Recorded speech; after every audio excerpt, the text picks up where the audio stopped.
noite. Que a paz de Deus permaneça nesse nosso ambiente. Primeiro a gente vai entender que nós não vamos trabalhar o amor como um caminho de iluminação espiritual. E eu gostaria muito de agradecer a Deus mais essa oportunidade. E dentro do nosso entendimento, a gente tem aqui irmãos encarnados, mas nós temos aqui um punhado de irmãos desencarnados. E essa palestra, essa conversa serve para eles e para nós.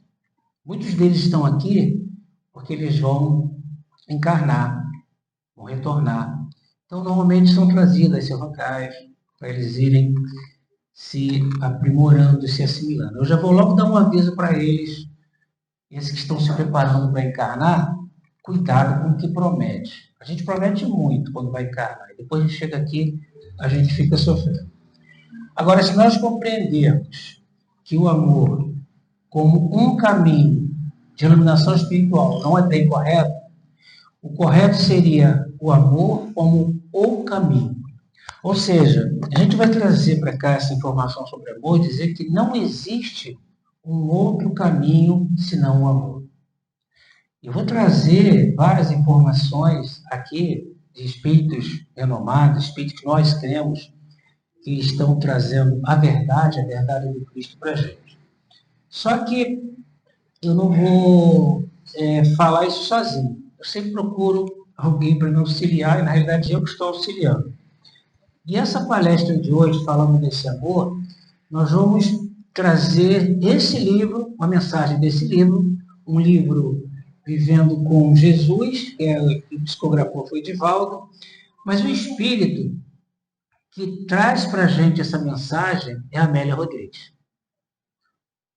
Para quem não conhece, ou de repente nunca ouviu falar em Amélia Rodrigues, Amélia Rodrigues, ela, enquanto encarnada, nessa última encarnação, ela foi professora, foi poetisa, ela é escritora, ela teve assim uma vida muito elevada, de muitas atividades, e é uma pessoa renomada. Ela nasceu e desencarnou na Bahia, e lá no plano espiritual, depois que ela desencarna, aí ela parte com aquela astúcia dela, com aquela gentileza dela, ela começa a se aprofundar nas mensagens de Jesus. Existem muitos espíritos que aqui na Terra já é padre, é bispo, mas ela não. Aqui ela fez o papel dela enquanto educadora, enquanto escritora, mas na espiritualidade ela começou a se aprofundar nesses ensinos. Esse livro ele é de 2013. E no livro diz que ela participa da falange de Joana de Ângeles. Joana de Ângeles é um espírito que eu particularmente admiro muito, até porque ela tem um conhecimento aprofundado da nossa mente, da capacidade que nós temos de raciocinar, de pensar. Ela estudou muito na espiritualidade. Ela trabalhou muitas obras de Jung, né, Carl Gustav Jung, então ela tem um conhecimento muito grande, e ela era aquela mentora de Divaldo, né, até esse ano, quando Divaldo, então, desencarna. Então, nós vamos trazer, lá do capítulo 5 desse livro, que é intitulado A Magna Carta Universal.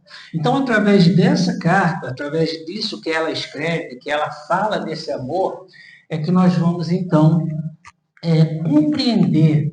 E não é para a gente sair daqui, eu não vou, não, é para a gente sair daqui percebendo quanto nós precisamos amar e o que realmente é esse amor do Cristo. Esse amor que o Cristo fala para a gente, eu particularmente demorei muito a compreender esse amor, porque para mim, amor era amor. Falava-se amor. Mas eu não compreendia como é que uma pessoa que ama, passa uma vida inteira amando, de repente se separa, não quer mais, um mata o outro, não quer brigar com o outro, não tem mais nada de bom que passou aquilo ali. Isso é amor? Eu não compreendia esse amor. Mas o amor que o Cristo passa para a gente, o que eu hoje compreendo, mais próximo do amor que nós, encarnados, temos mais próximo desse amor do Cristo é o amor que nós temos pelos nossos filhos. Não é inverso, não. O amor que nós temos pelos nossos filhos é um amor incondicional. Não vou dizer que a gente não quer nada dele, que a gente quer, mas o que a gente quer desse amor? Quer que ele cresça, quer que ele evolua. Esse é o amor. Então, eu entendo que esse é o amor do Cristo. Esse amor do Cristo é aquele, quando ele coloca Deus como Pai, é aquele amor que eu amo a minha filha, minha esposa está ali atrás, minha filha foi para lá, e um dia eu vou amar da mesma forma esse rapaz, que essa pessoa que passou na moto aí, que eu nem conheço. Porque todos somos irmãos. Um dia nós vamos chegar nesse nível. E é desse amor que eu quero trazer hoje para cada um de nós. Porque é importante que nós compreendamos isso, porque nós que temos um pouquinho de doutrina, temos um pouquinho de conhecimento, que acreditamos na doutrina espírita, precisamos realmente nos entender como os trabalhadores da última hora. Então, é esse amor que eu pretendo trazer através dessas informações. Então, o amor é o caminho da iluminação espiritual. A gente pode seguir por vários caminhos, mas se você não chegar lá nesse amor que o Cristo passa para a gente, você não vai para lugar nenhum. E olha que eu não estou falando em religião, porque assim, toda religião é maravilhosa. A gente sabe que não tem religião boa. A religião boa é aquela que transforma o homem, que faz o melhor para o homem. Então, uma coisa maravilhosa dentro da doutrina espírita é isso. A gente não critica, não julga, a gente acha que cada um está no seu lugar. Cada um está fazendo aquilo que precisa. E a gente está fazendo a nossa parte. Nós espíritas não nos consideramos os melhores, ao contrário, mais devedores. Quem muito sabe, quem muito pretende, quem muito aprende, deve mais. Então, nós entendemos que a doutrina espírita, para a gente, ela é um instrumento de apoio nesse nosso crescimento. Por isso que, normalmente, você vai ver muitas casas espíritas vazias. Por que eu quero? Eu quero é falar assim, eu estou salvo. Não, eu não preciso de muito esforço. Eu errei, mas eu fui perdoado, estou salvo. A doutrina espírita não é assim. É trabalho, trabalho e trabalho, cada um segundo suas obras. E aí a coisa fica complicada. Mas vamos lá. Jesus, lá em Mateus 5, 43 e 45, ele fala assim, ouviste o que foi dito, amarás o teu próximo e odiarás o teu inimigo. Ele está falando, ouviu o que foi dito isso? Moisés não falou isso? Moisés não falou essas coisas? Aí ele fala assim, eu, porém, vos digo, amai a vossos inimigos, bendizei os que vos maldizem, fazei bem aos que vos odeiam e orai pelo que vos maltratam e vos perseguem. Aí já começa a complicar, porque Jesus chega com uma ideia toda revolucionária, que doideira é essa? Como é que um cara chega aqui, de repente, vai dizer para eu amar o inimigo? E já se passaram 2000 anos, ou quase 2000 anos dessas falas deles, e nós ainda estamos odiando os nossos inimigos. Então, nós precisamos compreender isso, porque ele diz, porque faz que o sol se levante sobre maus e bons e a chuva desça sobre justos e injustos. Ou seja, Deus é o Pai de todos, do mal, do bom. A doutrina nos ensina que Jesus não quer que acabe com o criminoso. Jesus quer que acabe com o crime. Então, esse é o amor que ele vai trazer para a gente. E aí, a gente então começa com a Amélia Rodrigues contando esse capítulo 5. A história antiga está repleta de filósofos, legisladores e missionários que contribuíram eficazmente para o progresso da cultura e da ética, da arte e da ciência. Escola de pensamentos multiplicam-se através dos tempos, discutindo a melhor técnica para a aquisição da felicidade, superação do sofrimento, coragem para o inevitável enfrentamento com as urdiduras das ocorrências infausta. Ou seja, ela já começa a colocar que ao longo da humanidade, ao longo dos tempos, que a humanidade, as pessoas estão sempre em busca de que da tal da felicidade. Está sempre em busca de superar o sofrimento, está sempre em busca de buscar uma coragem para resolver determinadas coisas. E aí, vamos trabalhar um pouquinho isso, né? Vamos trabalhar um pouquinho essa felicidade, essa superação do sofrimento e essa coragem que ela fala que a humanidade está sempre em busca dela. Então, ela vai dizer para a gente felicidade. E a gente vai questionar o que é felicidade. A felicidade, a gente pode dizer que ela tem momentos. Eu sempre conto uma história de que eu, enquanto nativo, eu sou militar, agora da reserva, enquanto nativo, eu servi uma certa vez lá no interior do Maranhão, numa cidadezinha lá do interior. E eu tinha uma função lá, que eu ia na casa das pessoas e lá eu visitava os soldados, né, a família de soldados na época, e eu entrei determinada vez numa casa. Aí a casa, o que que era? Uma casa de estuque, né, de barro, coberta com folhas de palmeira, chão batido, né, chão batido.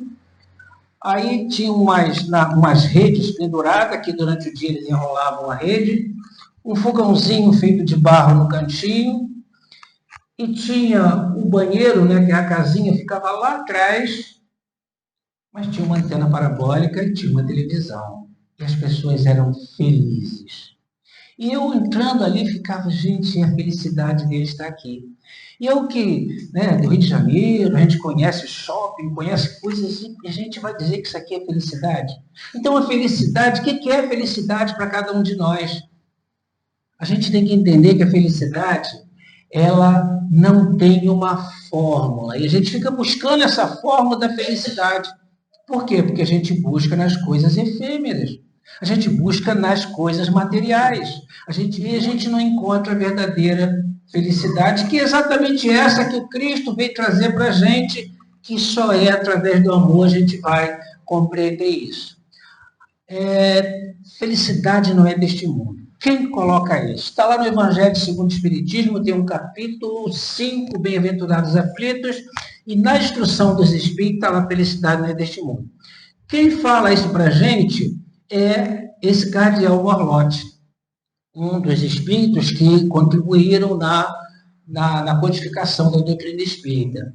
E o que ele faz? Ele compara isso, ele vem dizer, associa a passagem contida em Eclesiastes 4, 2, 3, que relata sobre as transitoriedade da vida e a busca por satisfação efêmera.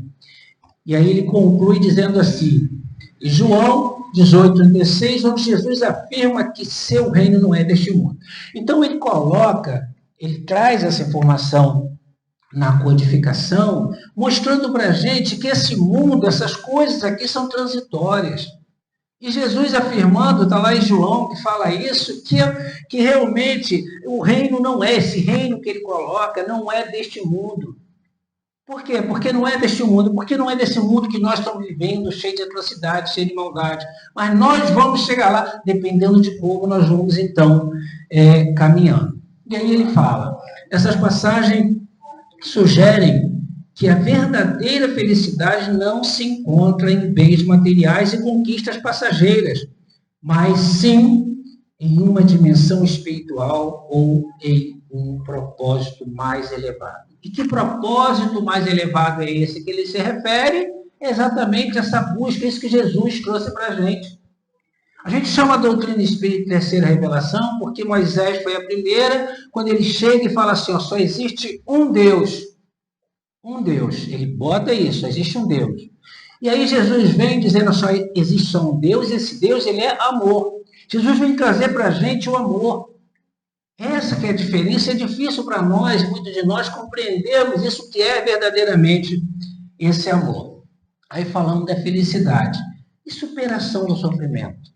Por quê? O que é sofrimento para a gente? A gente vai entender que sofrimento é uma experiência aversiva, complexa, que envolve dor física ou moral, aflição, angústia ou amargura, podendo ser causada por doenças circunstanciais, por circunstâncias da vida ou pela própria condição humana. Então, o sofrimento que a gente coloca é exatamente isso. É uma coisa que acontece em nossas vidas. Só que nós, espíritas, entendemos através dessa mensagem de Jesus, até porque compreendemos que Deus é justo, amoroso, é bondoso. Aí nós compreendemos que nada que acontece com a gente é castigo. Deus não castiga ninguém. Deus dá oportunidades. Então, essa compreensão que nós temos, ela é importante para a nossa vida, para a gente compreender a vida. Então, o que acontece? Joana de Ângeles, ela, né, lá no livro Plenitude, que é um dos livros da série psicológica dela, ela tem uma frasezinha pequenininha que ela fala assim: Buda ensinava que a única função da vida é a luta pela vitória sobre o sofrimento. A única. E a gente entende que só existe uma razão realmente de estarmos encarnados nesse corpo físico. Nós só estamos encarnados porque nós estamos aqui para evoluir, para a nossa evolução espiritual. Então, a evolução material é importante? Claro que é, porque é uma balança. Você precisa evoluir moralmente e intelectualmente. E aí ela diz assim, o que Buda fala: empenhar-se em superá-lo deve ser a constante preocupação do homem. E essa preocupação que ela coloca, né, nessa visão de Siddhartha Gautama, do Buda, é para que nós realmente possamos compreender que nós precisamos ter esse esforço. As coisas não vêm para a gente de mão beijada. Tudo que vier com muita facilidade tem alguma coisa errada. Então, nós precisamos lutar. E sempre vai acontecer de tentativas de fazer com que nós desistamos daquilo. A história dessa casa aqui é uma. Quantas vezes o Jorge e a Norma tiveram que esse telhado caiu todinho. Ou seja, foi uma luta e eles podiam ter desistido. Mas não desistiram. E por isso que hoje nós estamos aqui. Então, assim, sempre vai haver aquela situação que vai nos impulsionar para que a gente não continue. Depois eu vou mostrar por quê. Falando da superação do sofrimento.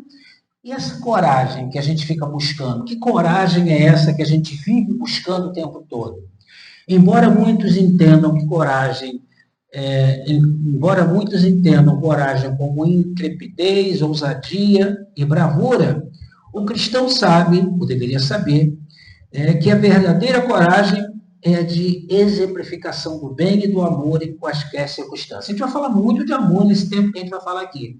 Então, isso é ter coragem. Coragem é você exemplificar o amor. Coragem é quando está todo mundo falando contra. Tem que matar, e você não entrar nessa jogada.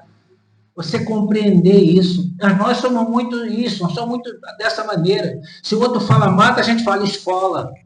Então, nós temos que mudar esse nosso pensamento. Nós estamos aqui para o nosso crescimento, para a nossa evolução. Como é que a gente sabe por que eu estou encarnado? Se eu tenho medo, eu estou encarnado para vencer o medo. Eu sou uma pessoa angustiada, eu vim para vencer essa angústia. Eu tenho raiva, eu vim para vencer essa raiva. Então, é muito fácil eu trabalhar e estou feliz nas coisas que eu gosto de fazer. A dificuldade são aquelas coisas que vêm realmente, que vêm me atrapalhar. Isso é que é o nosso crescimento. Aí é que a gente exerce o nosso amor.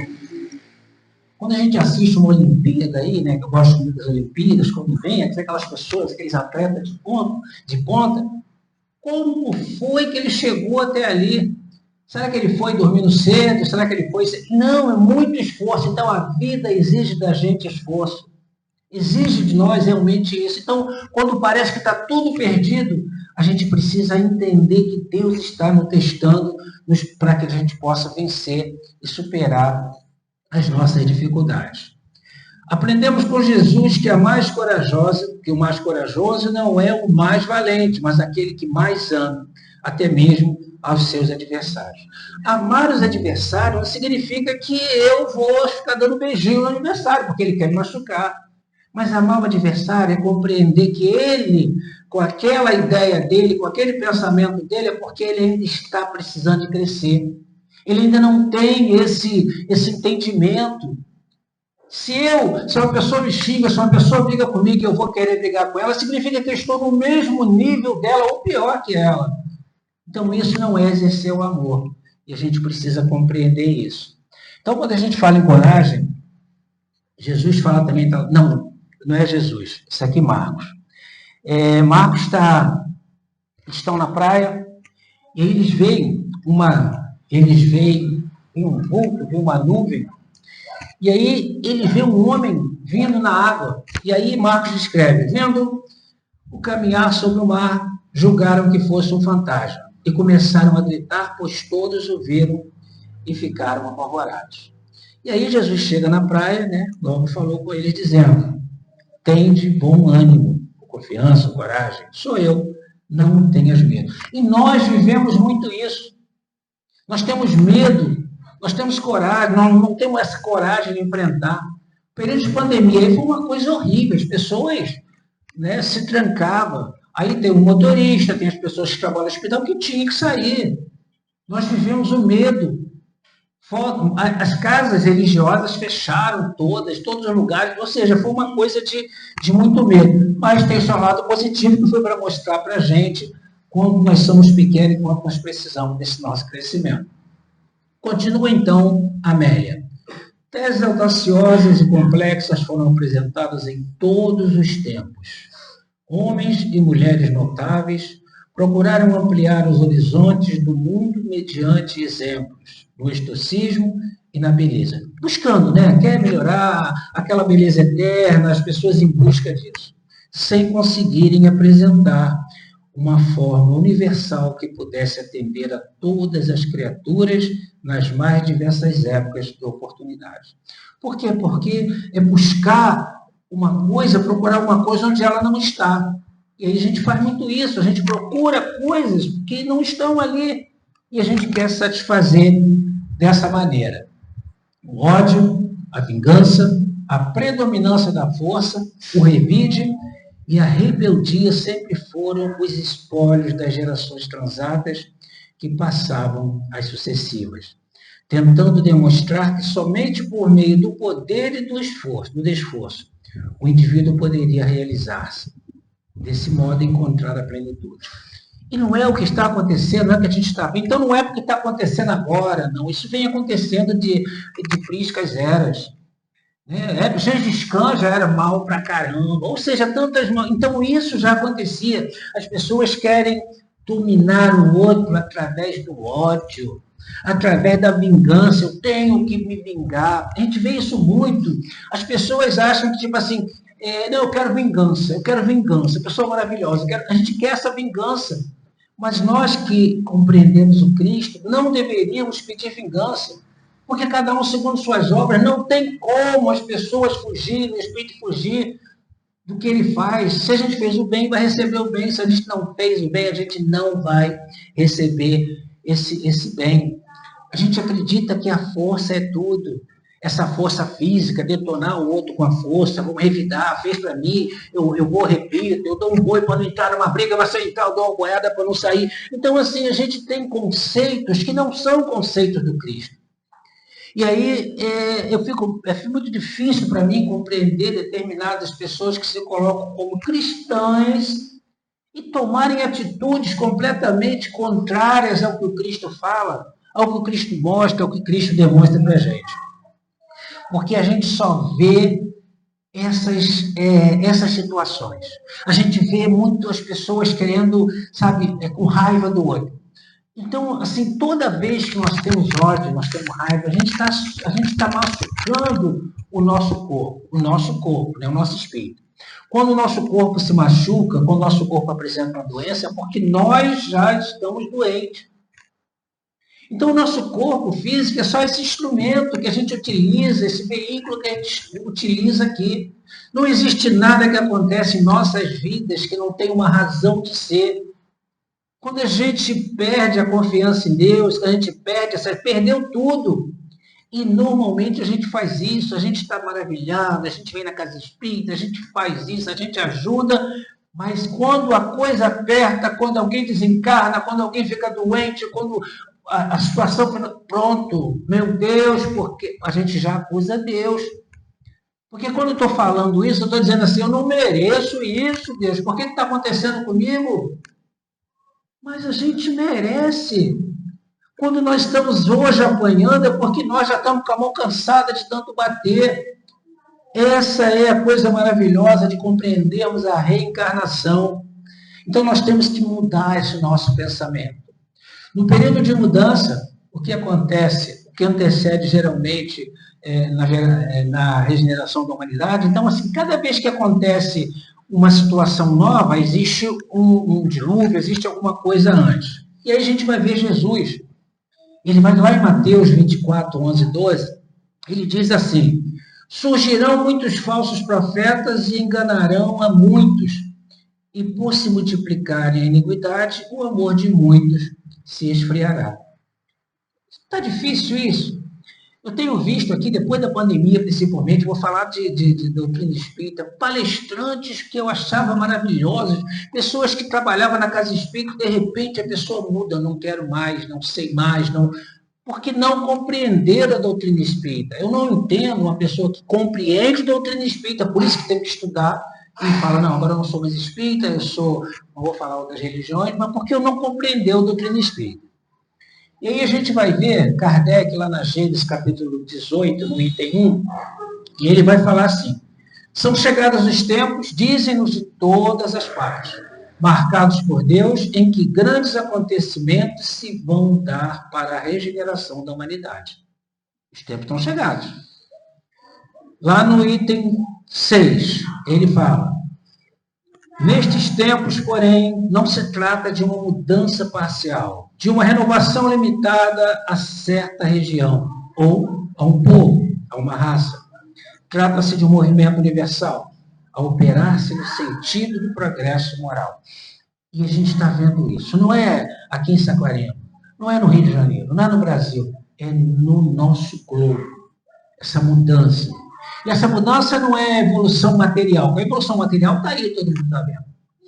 É evolução de pensamento. Não vai haver dilúvio, não vai haver cataclisma, não. O que vai acontecer é essa mudança de pensamento. E aí a gente vai compreendendo que tudo que a gente está vendo aí de maldade e de atrocidade, estes espíritos estão tendo suas últimas oportunidades aqui no planeta. Então, não podemos perder essa esperança.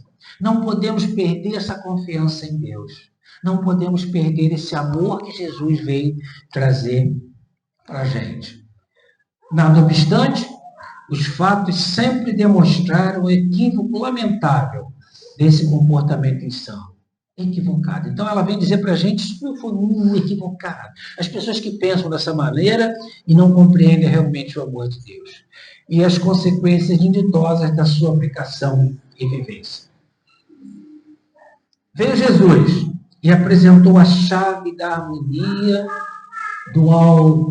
da autorrealização em um conceito simples, numa linguagem destituída de atavismo, numa lógica incomum, apresentando o amor puro e simples como a única e eficaz solução para todos os enigmas e conflitos. Única e eficaz solução, o amor. Então, nós precisamos verdadeiramente amar. Essa é a mensagem. O amor, ele é o antídoto. Agora, se a gente ficar pensando, mas eu não sou bobo, eu não posso, aí a gente não está realmente realizando o amor de Cristo. Porque Cristo amou de todas as maneiras.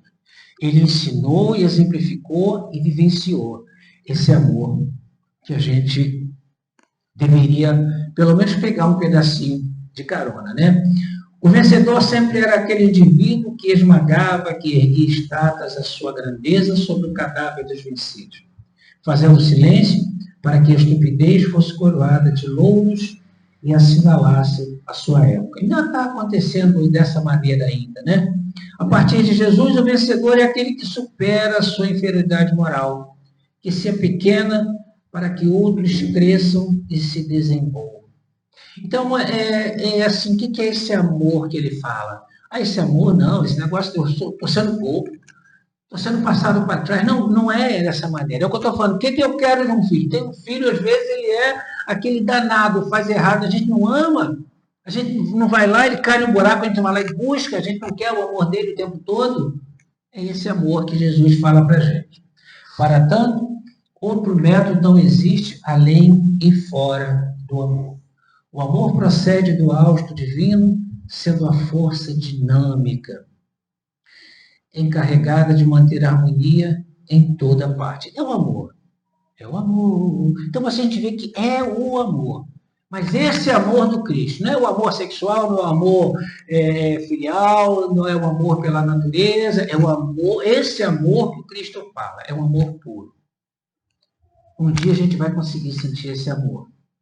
Vai conseguir sentir esse amor e vai conseguir um dia, daqui a alguns milênios, falar o que Paulo falou. Já não sou eu que vivo, mas o Cristo é que vive. Um dia a gente vai conseguir chegar nesse nível baseado nesse amor, nessa compreensão. Seu amor é igual para aquele que o respeita, assim como em relação àquele que o detesta, que o destrata. Sem privilégio para o primeiro ou ressentimento em relação ao outro. Então, esse amor é para todos. E o que eu, de novo, falo? Se a pessoa está agindo daquela maneira, se a pessoa é porque ela ainda não conseguiu alcançar um nível melhor. Então, a gente precisa de amar essa pessoa.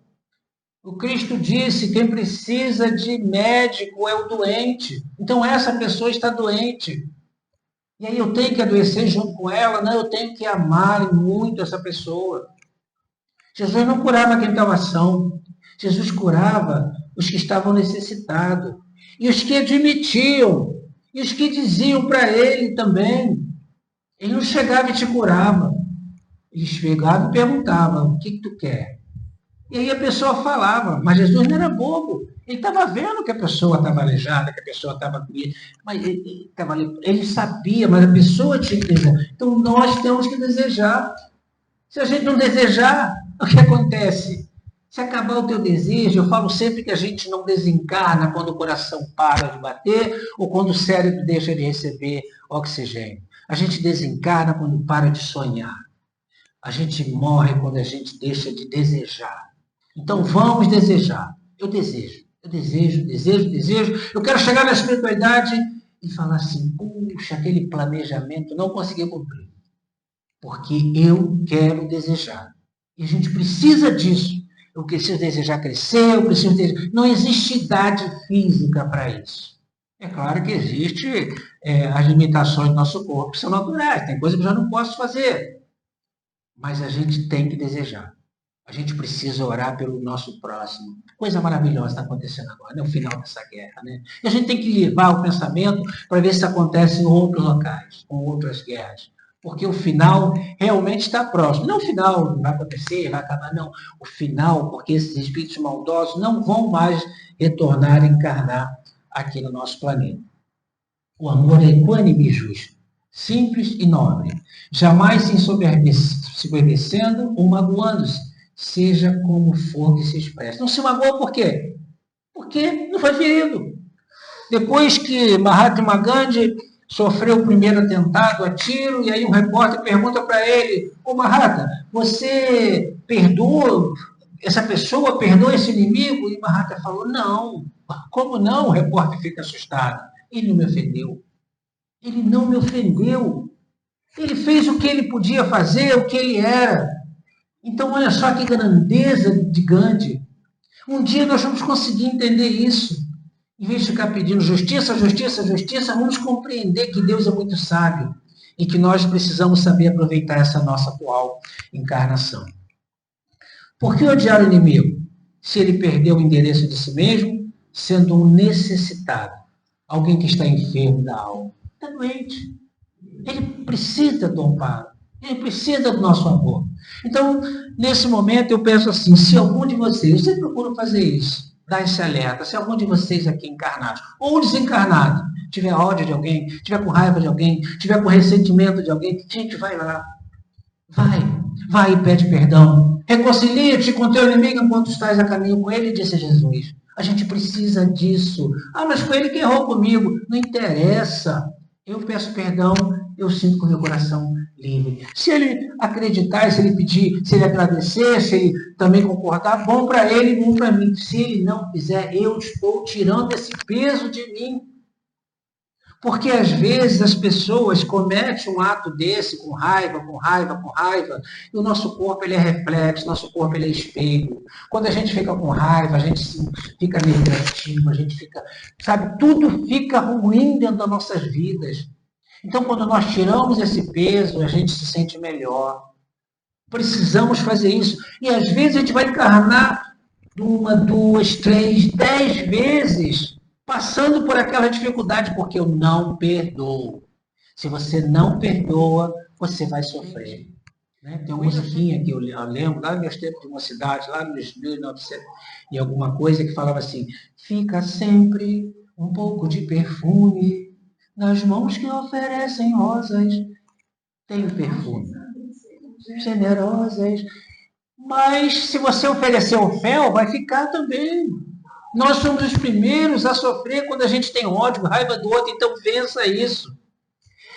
Essa frase é tão interessante, tão importante, que a gente verifica que os evangelhos, né, os evangelistas, os 4 pelo menos, né, que nós temos aí, não sem ser os canônicos, tem mensagem, passagem de Jesus que os 4 falam dela, tem uma que 2, 3, tem uma que só um fala. E essa mensagem aqui de Jesus, 3 evangelistas anotaram, Marcos, Lucas e Mateus. E lembrar que Marcos e Lucas nem estavam junto com Jesus. Não conheceram, não estavam perto de Jesus. Os sãos não precisam de médico, disse Jesus. Então, por que a gente fica dando valor, sofrendo, no sentido de que ele me ofendeu, Por quê? Porque ele é um doente, ele precisa do nosso amor, e não do nosso rancor, da nossa vingança. As nossas melhores encarnações, quando a gente desencarna, passa um tempo, a gente analisa isso, é analisado junto com nossos guias, nossos mentores. As nossas melhores encarnações são aquelas que a gente mais passa dificuldade. Porém, que a gente mais passa dificuldade, mas que a gente também supera isso. Não adianta eu passar dificuldade, ai meu Deus, ai meu Deus, ai meu Deus, por que eu, por que o outro? E aí a gente chega na espiritualidade, estou livre, desencarnei. Aí o teu mentor, teu espírito protetor fala assim, mas sinto muito, mas você não viveu, não combateu um bom combate, só reclamou. Vai ter que retornar. Então, se aquele marido é chato, se aquela mulher é chata, se aquela pessoa... Atura. Depois vai ser pior, vai ter que retornar e vai ter que retornar pior. Então tem que ser agora, ame, mas ame muito. É importante isso. Então, ela continua dizendo que quando se odeia quem odeia, ambos encontram-se no abismo do desequilíbrio emocional. Os dois estão doentes. Dois doentes. É um cego carregando o outro, é um cego conduzindo o outro. E não pode um cego conduzir o outro. Nutrindo-se dos miasmas mentais que produzem em tormentosas conjunturas internas. A gente vai sofrendo. É aquele tumorzinho que começou porque eu estou com raiva. E aquele tumorzinho pequenininho, eu mantenho a raiva, e aquele tumorzinho vai aumentando, e aquele tumorzinho vira um tumorzão. E aquele tumorzinho que era benigno, ele vira um tumor maligno. E a ciência já prova isso. Que grande parte das nossas doenças ela vem do emocional. E aí a gente trata isso, a gente joga para isso. Nós somos esses espíritos. E é o que eu falei, nosso corpo é reflexo, ele recebe isso.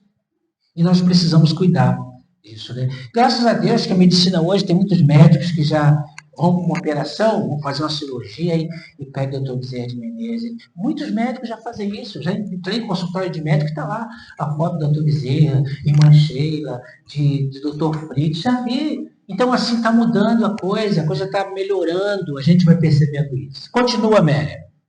Amar em qualquer circunstância é comportamento que enriquece e liberta. Liberta. Então se liberte, você tem raiva de alguém, liberte. Eu estou falando para nós encarnados e para os desencarnados. Porque muitos de nós ficamos presos. E aí o que acontece é que o bem, ele é tão tímido. O bem chega para você e fala, vamos na igreja. Vamos na casa espírita. Aí não te força. Agora, o mal não. O mal fala assim, vamos lá. Vamos, eu quero você comigo. Eu quero agora. E tu vai. E a gente vai. Então, a gente precisa utilizar esse amor que o Cristo mostra para a gente nesse sentido inverso.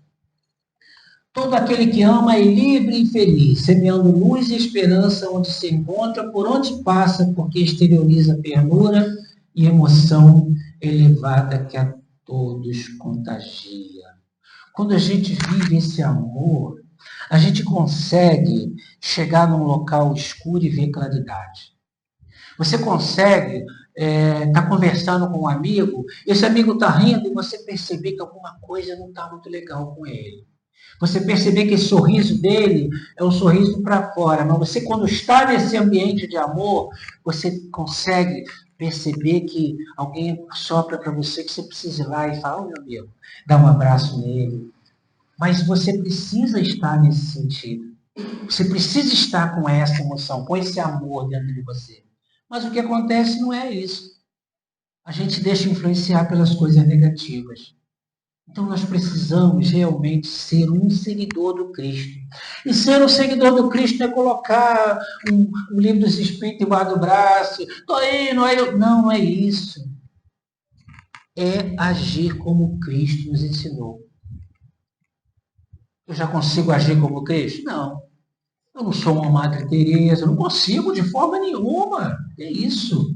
Não consigo agir como uma irmã Doce, um Divaldo, um Chico, que é isso? Não tenho essa capacidade. Mahatma Gandhi, eu sempre falo nele, esse indiano, eu não tenho essa capacidade de ser um ser igual a ele. Então eu vou no meu tupiniquim, eu vou naquilo que eu posso fazer. Entender o que eu posso, o que eu sou, quais são os meus defeitos. É importante eu saber quais são os meus defeitos, não é ficar encobrindo, não. Porque eu sabendo quais são os meus defeitos, eu sei o que eu tenho que melhorar. E tem coisas que eu ainda não vou conseguir melhorar nessa encarnação, eu já sei disso. Então o que eu faço? Eu fujo, eu tento não me envolver com aquilo ali. Porque eu sou um ser que reencarna, né? Eu sempre digo que a doutrina espírita não é a doutrina encarnacionista, ela é reencarnacionista. Eu só encarnei uma vez, depois eu passei, cada um de nós aqui, a reencarnar. E nós vamos evoluindo, crescendo cada vez mais. O ódio é veneno que entorpece sentimentos e convulsiona aquele que carrega intoxicando inexoravelmente, vai machucando. É aquele veneno, é aquela coisa horrível, né? A raiva é um veneno que bebemos esperando que os outros morram, né? Eu fico com raiva, esse me machucou, mas eu é que estou sofrendo, eu é que estou machucando, eu é que estou criando aquele tumorzinho e está crescendo aquele tumorzão. Gente, aproveita, faz isso. Chega em casa, liga para meu pai, minha mãe, estou com raiva, não, alô, tudo bem contigo? Boa noite. Sabe, faz alguma coisa enquanto nós estamos aqui nessa situação. Não fica com raiva, não. A mitologia grega refere-se a Circe, uma feiticeira que transformava os heróis em animais somente pelo prazer de os ver sofrer. Trata-se de um comportamento alienado, de inveja dos triunfadores, da ausência do respeito que se deve ter para com os demais. É uma coisa que eu fico assim meio preocupado hoje em dia, é alguma loucura que as pessoas têm com relação ao futebol. Não tem nada contra. Eu já fui, eu ia no futebol, eu ia no Maracanã, na época da Geralzona, né, que o pessoal jogava água na gente, lá naquele embação assim, era uma coisa legal, quando saía ali no Maracanã, todo mundo gritando, quem ganhava e quem perdia, tinha torcedor do Flamengo, do Fluminense, tudo em outra torcida, era uma coisa maravilhosa. Hoje eu não torço para time nenhum. Virou guerra. E as pessoas tomam aquilo como uma... E aí fica parecendo aquelas pessoas que ficavam lá no Coliseu, lá em Roma, né, falando assim, mata, parece, porque é uma guerra. Então a gente precisa compreender, a gente não está utilizando isso. Continua, Amélia. Da mesma forma, as parcas teciam as indumentárias do infortúnio, da doença e da morte, para aqueles que caíam em desgraça. Está na minha esquerda. Eu sou muito bonzinho, mas agora você não quer nem saber de você, eu quero que tu se dane. A gente faz muito isso, mas não é dessa maneira. Vamos ver esse amor que a gente precisa realmente entender e auxiliar o outro. Com esse nosso amor, iluminar o outro. Quando a gente fala, deixe crescer, deixe surgir com a luz, é isso. E às vezes a gente acha que está ajudando o outro e não está ajudando, porque a gente quer que o outro haja de acordo com as nossas expectativas. E não é dessa maneira. É muito complicado isso. A gente fala assim, eu sei que está sentindo, não sabe que o outro está sentindo. Eu, no meu consultório, eu nunca vou dizer para a pessoa que ela fala assim, eu sei que está sentindo, não sabe. Eu posso passar pela mesma situação, mas ela está sofrendo muito mais que eu já passei. Não. Então a gente tem que ser muito sensível com relação a isso, a esse sentimento para com o outro. Mas se a gente utilizar esse amor, a gente consegue com facilidade compreender de verdade o outro. Jesus é o antissofrimento. Mensagem de Jesus, o antissofrimento. É o caminho da felicidade e o amor que recomenda a sustentação indispensável para o êxito em qualquer cometimento. Esse amor. Então, assim, quando a gente fala que o ato de amor ele cobre a multidão de pecados, é exatamente por isso, porque nós somos seres tão devedores. A gente cai e levanta, mas a gente precisa de ter essa força para levantar. Eu sempre procuro dizer também que forte não é o que não cai, é o que cai, mas se reergue. E a gente, em muitos momentos, nesse momento então que nós estamos vivendo da humanidade, a gente parece que pede, não é possível, a gente é para testar, gente. Nós estamos encarnados para provas, expiações e missão. Missão de Pai. Pai, missão, várias missões. As expiações são aquelas coisas que nós fizemos no passado e que agora nós vamos resgatar. Porque a Terra ela é uma escola onde a gente aprende, ela é um hospital onde a gente vem se recuperar e ela é também um presídio onde a gente vem para responder pelos nossos erros. Então, essa compreensão de que a Terra é tudo isso e que nós estamos aqui para crescer, para evoluir, ela faz com que a gente compreenda esse amor que o Cristo está trazendo para a gente. O ódio resulta dos sentimentos primários insatisfeitos, nos quais a criatura se debate, conspirando contra a paz que se anela, tornando-se remota a sua conquista. Porque as pessoas querem isso, querem aquilo, mas quando consegue aquilo, não faz mais sentido. Tanta coisa que a gente quer depois fica jogado para lá. É só o desejo de querer, mas não sabe aproveitar.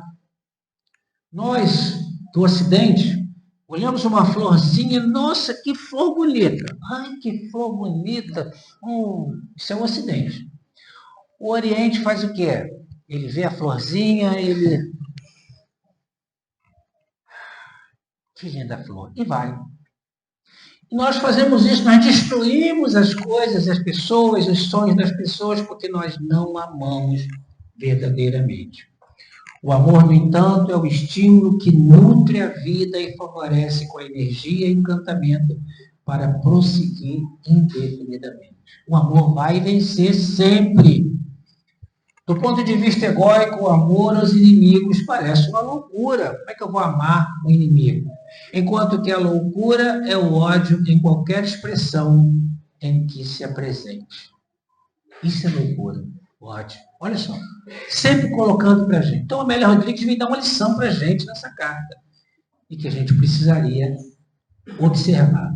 O ser humano ainda não despertou realmente para a experiência fascinante do amor. Então, por isso que eu digo, quando nós despertarmos para esse amor, aí a gente vai iniciar de uma forma maravilhosa. A gente vai conseguir nos libertar de rancor, de coisas mais negativas. Essa imagem, esse garotinho aí, é uma imagem que no Japão ele é tida como assim, algo muito sagrado, muito respeitado, que exemplo. Isso é na Segunda Guerra, esse garotinho vinha andando, e aí vinha caminhando, e um soldado vem com ele e fala, menino, joga, deixa esse morto aí, está morto ele, deixa ele, para ficar, você não se cansar, para você andar melhor. E a resposta dele para o soldado que ficou para toda a eternidade, para nós aqui agora, não é pesado. E por que não é pesado? Podia ter posto mais rápido, né? É meu irmão.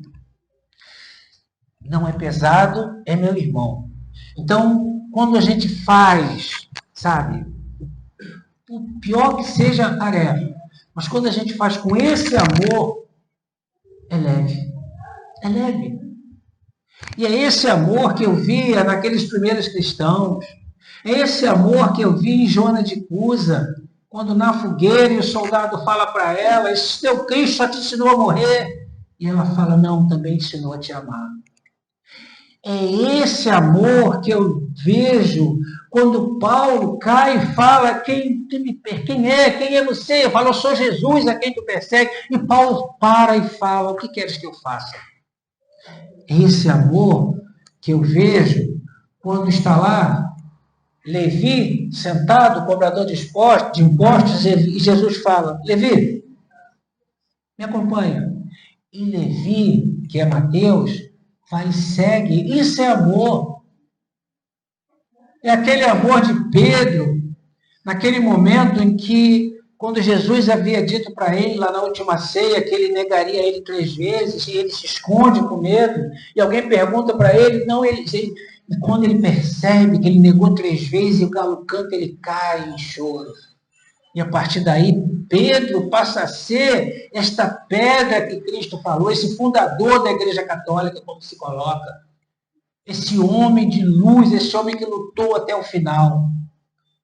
Então, isso é amor.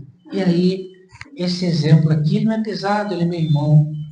Quanto sacrifício, eu fico imaginando nesta casa, em algumas casas espíritas que a gente vê, para a pessoa vencer o obstáculo, tudo vai dando errado para que faça com que a gente desista. Mas é o que eu estou falando, as coisas fáceis vão fáceis. As coisas difíceis é que são aquelas que devemos valorizar. Por isso que a gente não pode comprar um celular que custa R$1.000, a pessoa chega e oferece R$50, a gente comprar, tem alguma coisa errada. Quando a tua vida tiver com as coisas muito fáceis, opa, tem alguma coisa aí que não está legal. Porque a vida não é isso. Mas não é a vida que dificulta, não é a vida que fica pior, não. É nós que nos melhoramos para enfrentar a vida. Esse relógio é horrível. É inevitável a necessidade de amar-se. O inimigo, ainda mais que o inimigo, não lhe devolvendo o mal que faz, nem sintonizando com as suas aberrações temperamentais, não descendo aos níveis inferiores do primitivismo, de onde já se saiu. A gente saiu de lá, desse nível maldoso, a gente já foi isso. Amar o inimigo é fazer todo o bem que se pode. Constitui a nova ordem emocional, o novo roteiro para o equilíbrio, seguro meio para a aquisição da felicidade pessoal. Quando se deseja conquistar alguém, investe-se tudo quanto está ao alcance. Né? Aquela namorada, aquela pessoa que a gente está querendo, né, ganhar, a gente faz de tudo. A gente fica sorridente, a gente leva presente, a gente conta piada, a gente faz de tudo para conquistar aquela pessoa. Depois do êxito, isso é ela contando, hein?